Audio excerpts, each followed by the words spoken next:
So folks, I've had a couple of you ask about this question. This is my math lab, and this is from our textbook. It's from section 3.1, and the question is number 37. So that's the question that it corresponds to in the textbook. And for the current My Math Lab homework, it is My Math Lab number 11, but those change a little bit from year to year. So that number may not be true, but this will always be number 37 in the text. So we're asked to evaluate f prime of x at the value, or f prime of a at the value where a is 1/9. So we want to find f prime of 1/9. That's for part A, and then we'll find the tangent line equation after we're done with that. So there are two definitions for finding the limit. And the first one is the limit as maybe x approaches 1/9 of f of x minus f of 1/9 all over x minus 1/9. And in a lot of instances, folks, I would actually recommend that we use this version. But because we have a fraction here and the square root in the denominator, I think I'm actually going to encourage us to use the first definition we gave, which was the limit as h approaches 0 of f of 1/9 plus h minus f of 1/9 all over h. In theory, both of these give us the same answer. In practicality, I find that this one for this particular problem is a little bit easier. So we'll go ahead and use this definition.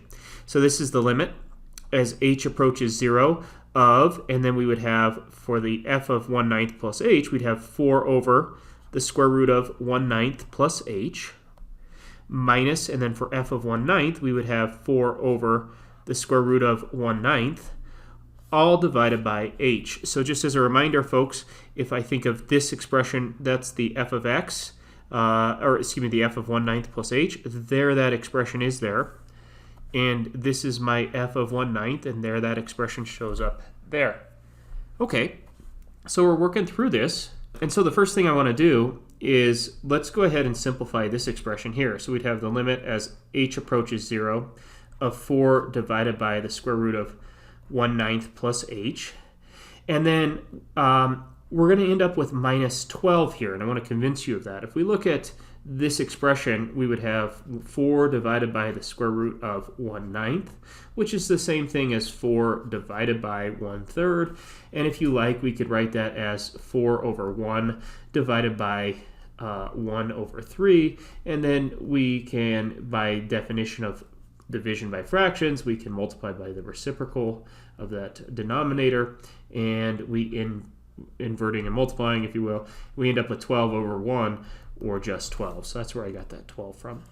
All divided by h. So at this point, you may be tempted to immediately multiply by the conjugate. But I want to first, so there, in a lot of problems where you have square roots, that's the trick that helps us out, is to multiply by the conjugate. In our case, I want to do something first. The first thing I want to do is I want to clear out the fractions. Clear out, and I call them the minor fractions. That's my own terminology. But what I want to say is that we've got, in this problem, we've got a fraction sitting inside of a larger fraction. Or up here we had fractions sitting inside of a larger fraction. And I want to clear out the minor fractions by multiplying by their LCD. Or let me just say common denominator. That's good enough if we do that. Okay, that's the first thing. And then 2, the next step will be to multiply by the conjugate. By a conjugate. So again, folks, one of the things that you might be tempted to do is to first multiply by a conjugate of an expression, but you're going to have a much easier time if you do this process first. So we'll go ahead and multiply both the numerator and the denominator of this expression by the square root of 1/9 plus h. So I'm going to do that in both the numerator and the denominator.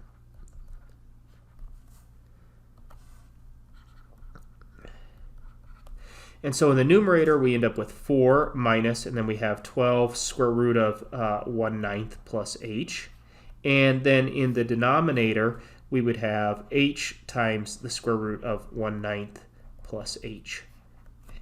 So now that we've noticed that the problem looks a little bit easier now that we've multiplied by that conjugate of, that common denominator of all the smaller fractions, we now have just a single large fraction. So in one way, it's a little bit simpler.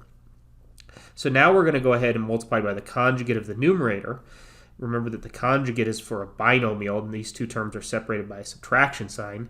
And so we're going to multiply this by 4 plus 12, square root of 1/9 plus h, all divided by 4 plus 12, square root of 1/9 plus h.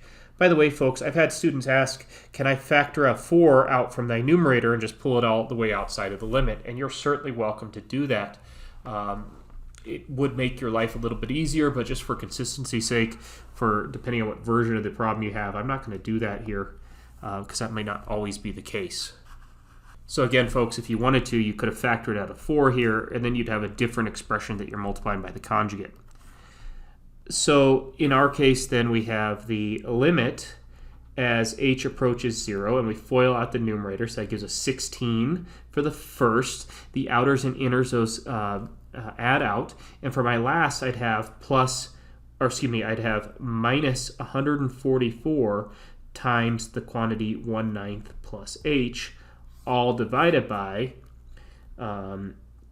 h, and here this becomes kind of a stacked, messy expression, the square root of 1/9 plus h times this quantity, so that's the 4 plus the 12, square root of 1/9 plus h. So it is quite a mess in that denominator there.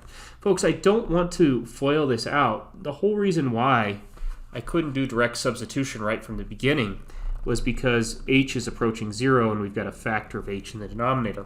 And so all of this work is really just to be able to cancel out that factor of h. In our case then, so if I were to distribute that through, I might make my problem actually harder for myself. So in our case, we'll go ahead and just say the limit as h approaches 0. This will give me 16. If you take 144 and divide it by 9, you'll get minus 16. And then we'll have minus 144h, all divided by this big, long, messy denominator, which I'll copy now. So we've got h square root of 1/9 plus h, and then 4 plus 12 square root of 1/9 plus h. So a pretty large, messy expression here. Okay. So folks, just because this video is getting a little bit long, I'm going to do something I don't usually do. I'm going to do two steps at once here. Here I've got 16 minus 16, so I will have no factors of 16 in the no 16 in the numerator, and so my only expression inside, my only term in the numerator will be this minus 144h. Those factors of h could then cancel, so I'll jump straight to here, having done all of that. We do have the limit of minus 144 all over the square root of 1/9 plus h, that's that first factor, times the second factor, which was our conjugate from way back earlier. So we'd have 1/9 plus h. And so then now, notice that even though we've got a mess of an expression here, the expression inside the limit is defined at h equals 0, and because this is built up of continuous functions, and 0 is in the domain, we can go ahead and evaluate this limit via the direct substitution property. So I end up with minus 144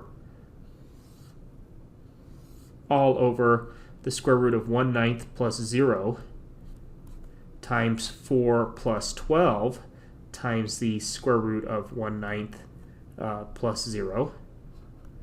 And if we just go to simplify that, we end up with minus 144 all divided by 1/3 times 4 plus 12 times 1/3. And taking a couple more steps to simplify, we're almost done here. We get minus 144 all over, this would be 12 times 1/3, which is 4. So we've got 4 plus 4, which is 8, times 1/3. So we have that over 8/3. And if I rewrite that as minus 144 times the quantity 3/8, if I do that, then I end up with the number, well, let's check. And so we end up with then just minus 54 for the slope of that tangent line at that point. Folks, that was a long, difficult road for part A. I hope that clarified it. If not, take another look over this video and then let me know what your questions are. And so if we go ahead and plug in, you can see negative 54 is the solution here. And the second part of this question says to determine the equation of the tangent line at the order pair a comma f of a.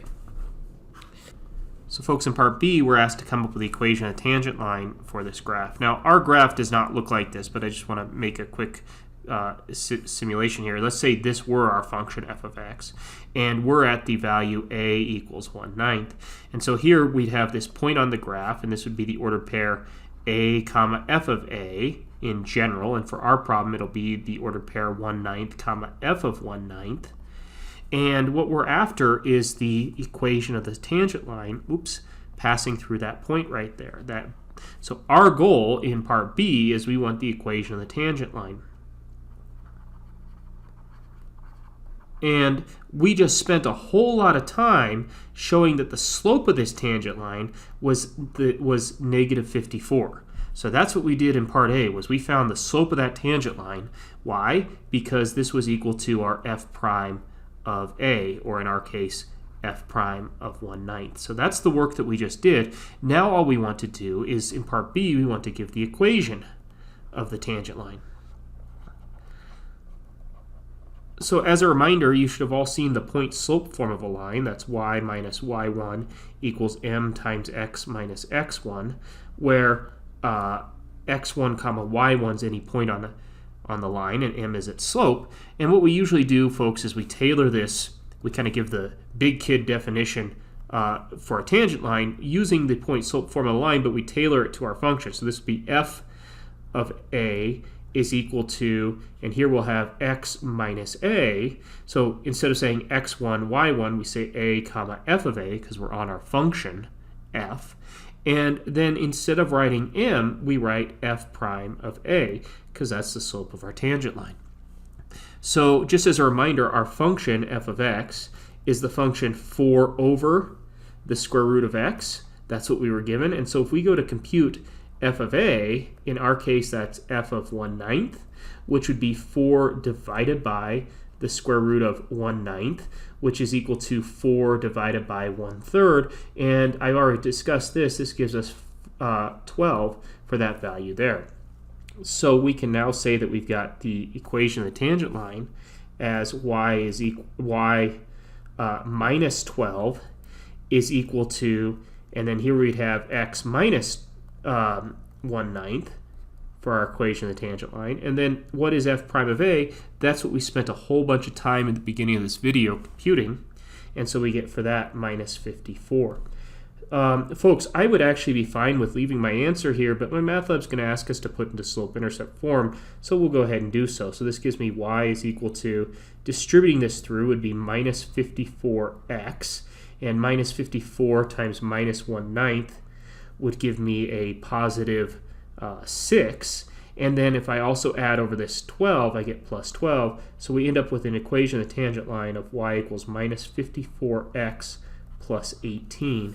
And that's the solution to that problem there. Just pulling that in so you can see that here. So folks, let me know if you have any questions on this. This was a long video. Why? Because computing this particular derivative I found especially challenging. And the hard part was way back up here. When we went ahead and wrote this in terms of our given function, we had to do 2 steps. The first step was to clear out the minor fractions by multiplying by a common denominator. That's what we did here. And then the second part was to multiply by a conjugate. That's what we did here. All so we could eventually cancel out this factor of h that was preventing us from doing direct substitution. Once everything cleared, we had computed f prime of 1/9. We found it to be minus 54, and then we were able to give the equation of the tangent line. So folks, take a look at that video again if you need to, and then let me know what questions you have from it.